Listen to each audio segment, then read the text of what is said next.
Yeah, so I'll do a quick little introduction of myself, and then Annalise can give you some more information about our program. But hi, my name is Kelsey. My pronouns are she and her, and I am the Community Partnership Coordinator at the Centre for School Mental Health at Western University here in London, Ontario.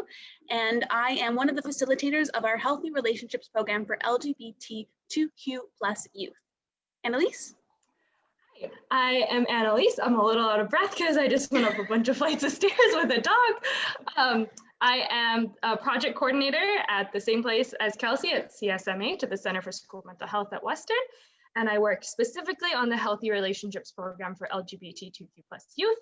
And I am the other co-facilitator along with Kelsey for our HRP for LGBTQ2S Youth group that we will be running in the near future. And so a little more info about our program.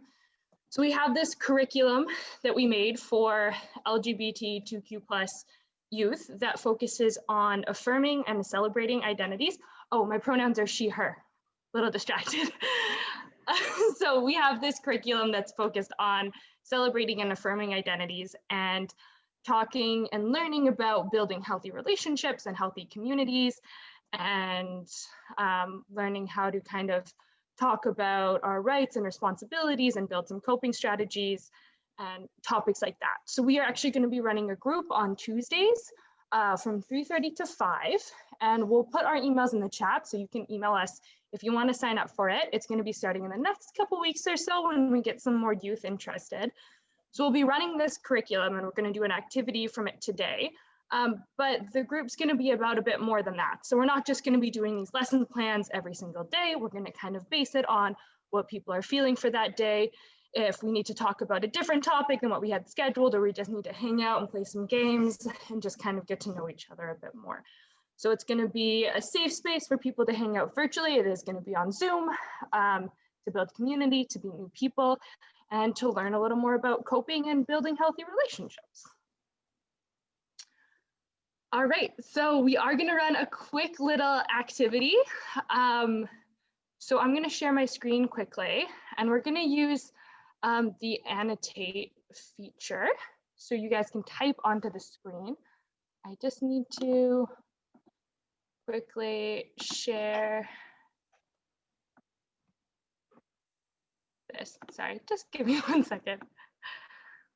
Okay, so we're going to be talking about rights and responsibilities today in relationships. So in any kind of relationship, so friendships, family, romantic relationships, any kind. So here we've given a definition of rights and a definition of responsibilities. So rights being a right in a relationship is something that a person needs and or deserves, something that we've all kind of collectively agree is a right. And you can think about it kind of like human rights as an example. And then a responsibility in a relationship is a duty to the other person or to yourselves as well.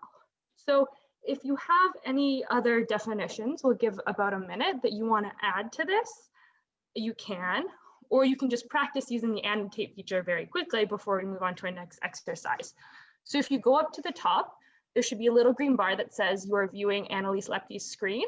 And then if you click on the little black bar beside it that says options and click down, you should see a button that says annotate. And if you click on that, you should be able to write in a text box or put stamps or draw things onto the screen.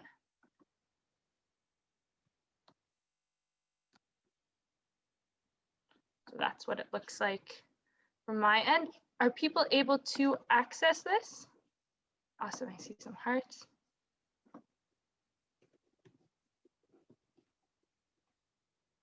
Great, if you're having trouble accessing it, you can let me know in the chat. And also, if you can't type on the screen for whatever reason, you can put what you're saying in the chat and I can put it up on the screen.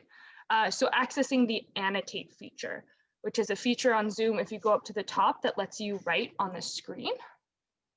So I'm going to try and, so there's a little bar that says up at the top, you are viewing Annalise Lepke's screen, and there's an options button beside it. And if you click down, then there's an annotate button. It's a couple steps. Awesome, awesome. Okay,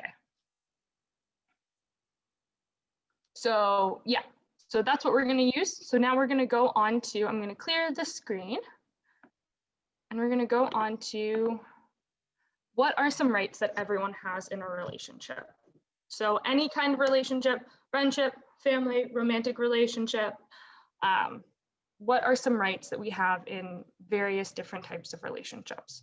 So you can click, when you click the pencil that says annotate, then there should be a list of things that come up like mouse or select or text. Awesome. And then you can type it up onto the screen.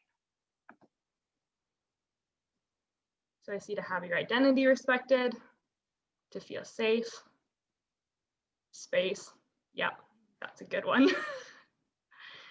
Especially in quarantine, you need a little extra space from people when you're with them 24/7.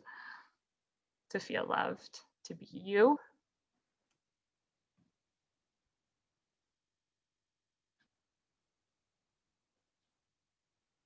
We'll give it another minute-ish.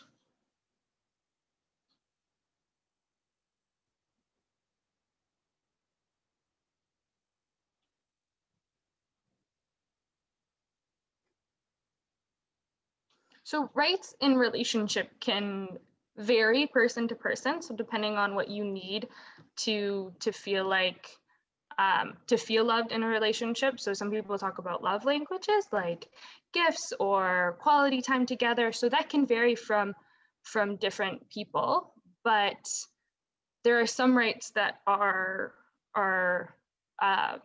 valid across the board for everyone. So to have your identity respected, regardless of the person, that is a right for everybody across the board. Okay, so I'm going to clear this, and then we are going to move on to responsibilities.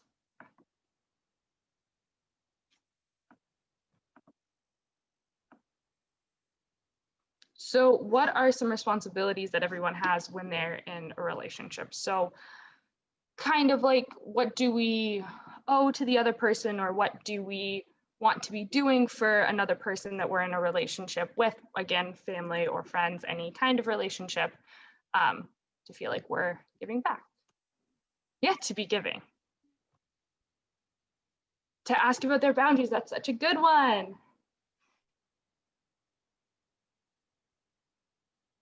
And then we have a responsibility to ask about their boundaries. And if you're in a comfortable relationship and you feel like you're safe, you also have a responsibility to let them know about your boundaries. If it's not a safe space to share your boundaries, then that's not your responsibility then, but honesty, yeah.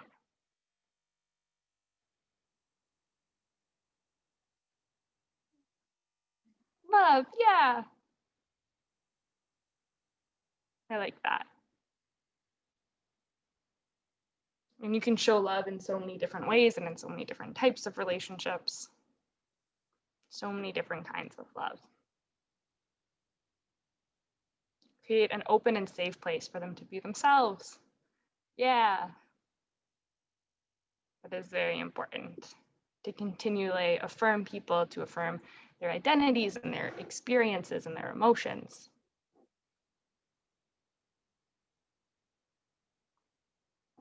This is great.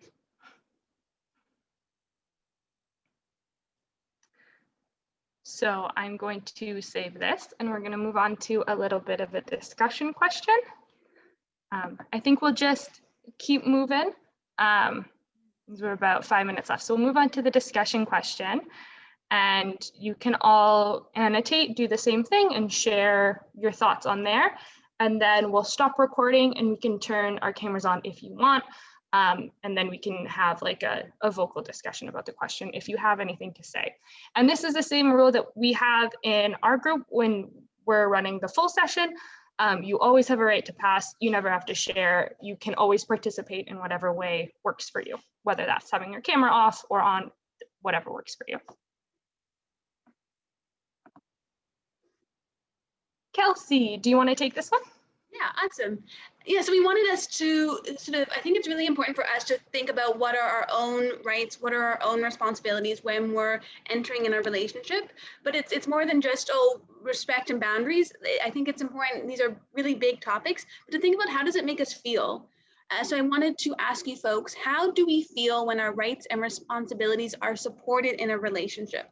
And again, recognizing this could be a friendship, this could be a relationship that we may have with a parent or a guardian or an aunt or an uncle or sort of whoever we have in our life. It may be romantic, it may be sexual, that sort of all the different relationships we may have in our lives. How does it feel when we're being supported, when those rights and responsibilities are supported?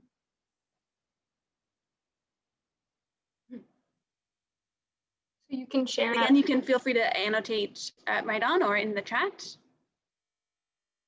You've got loved, absolutely.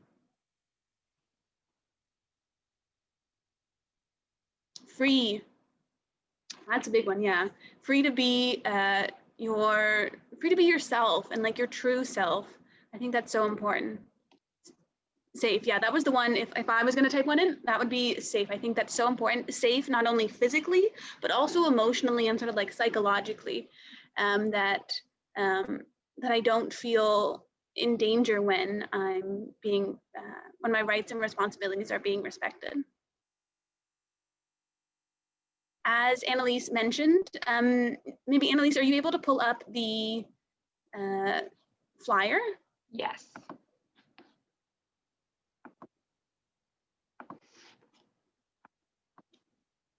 And just so folks can sort of see, as Annalise mentioned, that we are going to be running a group on Tuesday. So this is some of the conversations and activities that we would be running online to be able to cover sort of a wide variety of different topics and topics that hopefully would relate to your life and to the lives of other LGBTQ+ and allied youth.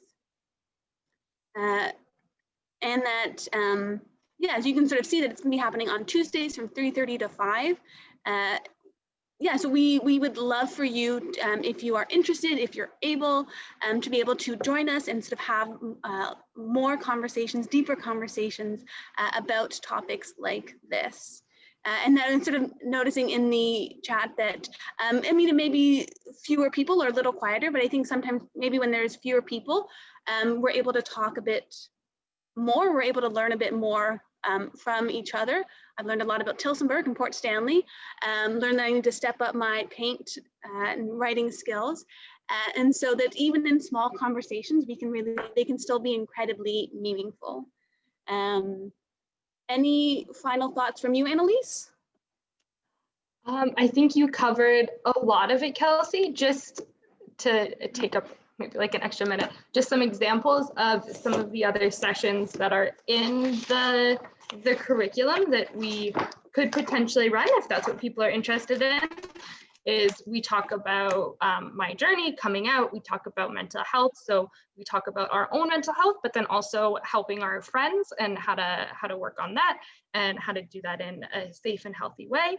We talk about building communities and connections, coping with challenges, active listening and communication styles, being there for others, being allies, and just generally celebrating and having a good time and building some skills. So just a little rundown of that. Yeah, I think that's it for Kelsey and I.